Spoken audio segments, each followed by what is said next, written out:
Lund Cathedral, Sweden, is the largest Romanesque cathedral in Scandinavia. Originally a Roman Catholic cathedral, the building currently belongs to the Church of Sweden, Evangelical Lutheran Church. With 700,000 visitors in 2008, it is the main tourist attraction of the city of Lund. Tens and hundreds of tourists gather daily in the picturesque and ancient Lund Cathedral to watch the splendid spectacle offered by the famous clock, astronomical clock, which was made in the Middle Ages, but continues to amaze even today.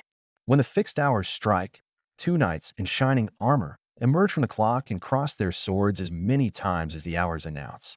But at noon, the spectacle is more impressive and beautiful.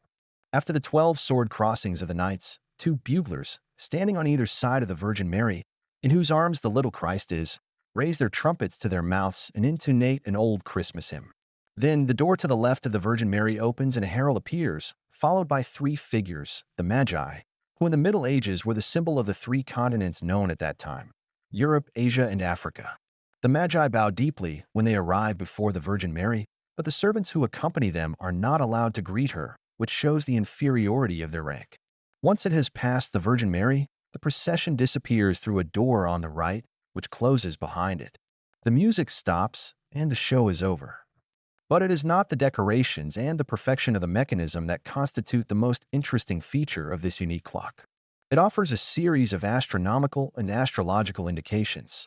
The dial of the Lund clock represents the celestial vault, the firmament, and, of course, the Earth at its center.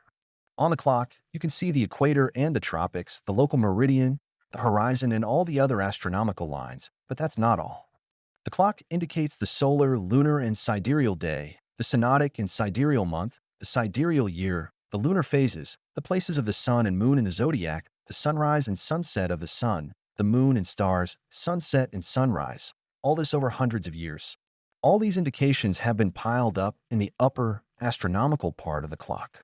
The lower section of the calendar indicates the years, the calendar month, fixed and movable holidays, the new moon, the classification of the year in the solar and lunar cycle, etc. If you want to know the day when Lent begins, when Easter or Pentecost will fall, you can find all this information up to the year 2123 on the Lund clock. In addition, the calendar also indicates the most important anniversaries of the saints honored by the Lund Cathedral in the Middle Ages. It is no exaggeration to say that no clock can compare with the one in Lund, which for more than 5 centuries has been the pride and adornment of the cathedral and is considered one of the most important masterpieces. The builder of this miraculous clock is unknown. In 1923, the clock was renovated, so it will work for another 200 years until 2123.